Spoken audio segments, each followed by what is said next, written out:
guys, my name is Elijah and today I will show you real quick how you can easily go to the next line in this ChatGPT chat. So it's very simple guys, I will show you right now. Type a message, so I want to type hello, and as you can see when you press enter, it will send the message. But what if you want to go down? Just type your message and hold shift and then press enter.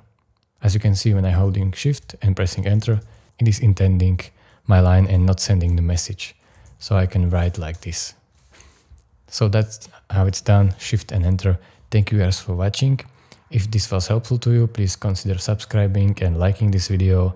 And I will see you in the next tutorial, hopefully soon. Write me down in the comments what you want to see next and how can I help you more, and potentially more tutorials to create for you. So thank you for watching. See you next time. Bye.